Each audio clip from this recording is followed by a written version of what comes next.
बच्चों ये एक्सरसाइज 7.1 का 7th क्वेश्चन है बच्चों। यहां पर हमें दिया है कि ए बी एक रेखाखंड है।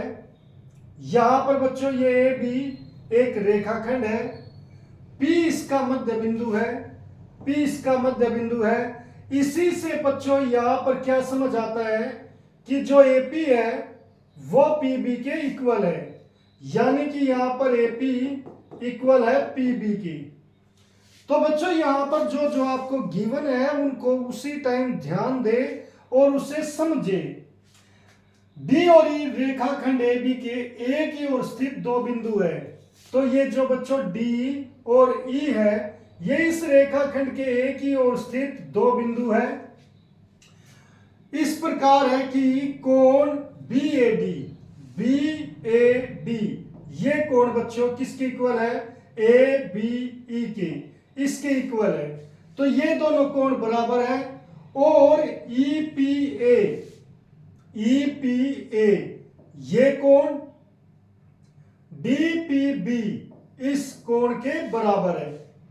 तो हमें दर्शाना है कि डीएपी डीपीए या डीएपी ये त्रिभुज बच्चों किसके सर्वांगसम है? हमारे इस त्रिभुज के सर्वांगसम है। तो बच्चों यहां पर हमें अगर ये दो त्रिभुज देखे तो इसमें यहां पर ये कोण दिया है, ये भुजा दी है, इक्वल दिए है। और हमें कुछ ऐसा दिया नहीं है क्योंकि यहां पर ये जो कोण है ये और ये दोनों कोण अधूरे हैं, पूरे कोण नहीं है। तो बच्चों हमें इसे प्रूव करने के लिए कौन कौन से रूल हमारे जैसे एस है, ए है, ऐसे रूल हमें यूज करने पड़ेंगे जिससे हम इसको सर्वांगसम दिखा सके। तो आइए बच्चों पहले तो ये जो दो त्रिभुज है इनको आप साफ सुथरा अलग बना लेते हैं। यहां पर ये एक त्रिभुज पहला ऐसा है जिसका नाम है ए पी डी, और दूसरा त्रिभुज बच्चों कुछ ऐसा है जिसका नाम है बी पी ई। यहां पर बच्चों P मध्य बिंदु है तो इसलिए ये साइड और ये साइड बराबर हो गई। ये हमें दोनों इक्वल दिए हैं। यहां पर एक ऐसा हमें यहां पर एंगल दिया है कुछ ऐसे जो ये इक्वल है मगर इनका बीच का पार्ट इक्वल नहीं है। तो बच्चों हमें इन्हें सर्वांगसम शो करना है। तो पहले बच्चों हम यहां पर लिखेंगे दिया है। बच्चों क्या दिया है कि पहले तो यहां पर एक एंगल है बी ए डी बराबर ए बी ई, ये दो एंगल बराबर दिए हैं। तो आप इन्हें x मान लो कि माना ये x है। दूसरा बच्चों में दिया है एंगल ई पी ए बराबर दिया बच्चों डी पी बी की, इसे आप y मान लो। यहां पर हमने दोनों के नाम दे दिए बच्चों। अब यहां पर एक और चीज दी है कि P ए बी का मध्य बिंदु है। P ए बी का मध्य बिंदु है। तो जहां पर बच्चों ये P ए पी का मध्य बिंदु है तो ये ए पी बराबर हो गई पी बी की, इसीलिए ए पी बराबर हो गई पी बी की। तो बच्चों यहां पर ये सारी चीजें हमने यहां पर लिख ली जो दिया है। अब बच्चों सिद्ध करना है। तो जो सिद्ध करना बच्चों वो है त्रिभुज डी ए पी।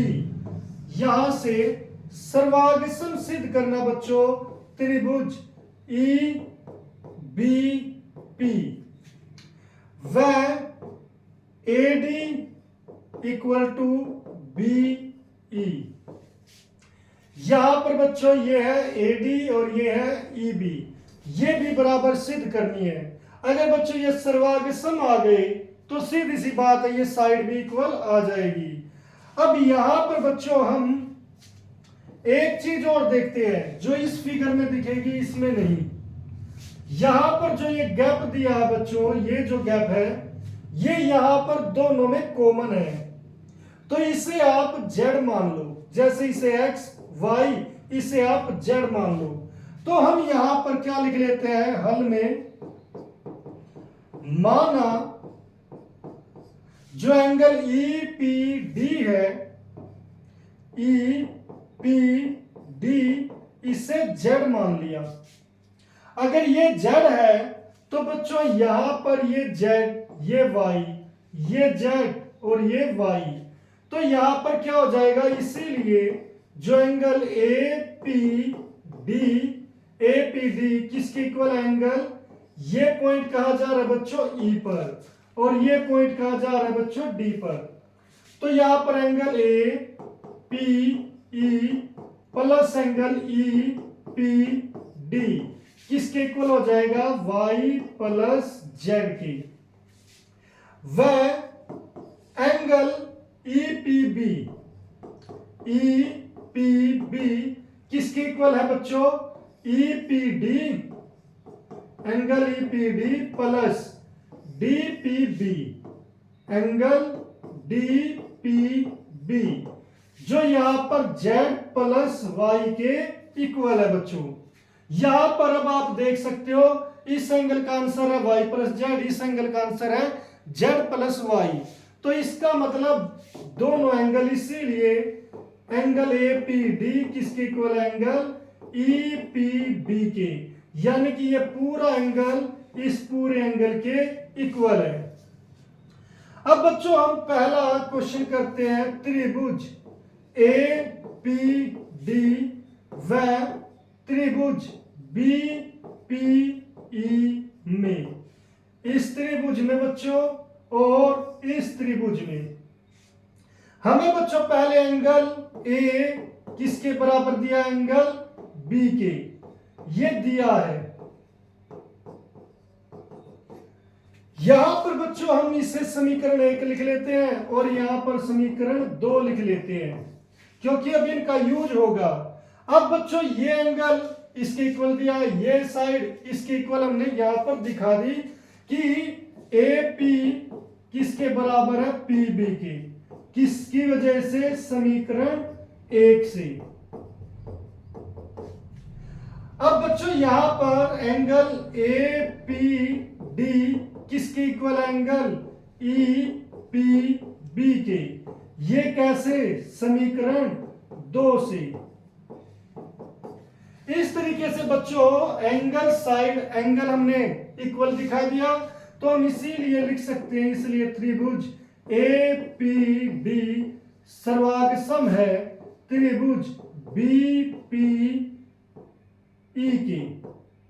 किस रूल से बच्चों, एंगल साइड एंगल, क्योंकि ये एंगल है, ये साइड है, फिर ये एंगल आ गया, तो एंगल साइड एंगल से ये हमने सर्वाग्र दिखा दिया। अब बच्चों अगर ये दोनों सर्वाग्र है तो जो इनके कोरिस्पोंडिंग पार्ट्स होते हैं ये भी क्या हो जाएंगी, इक्वल हो जाएगी। इसीलिए AD किसके इक्वल हो जाएगा, EB के।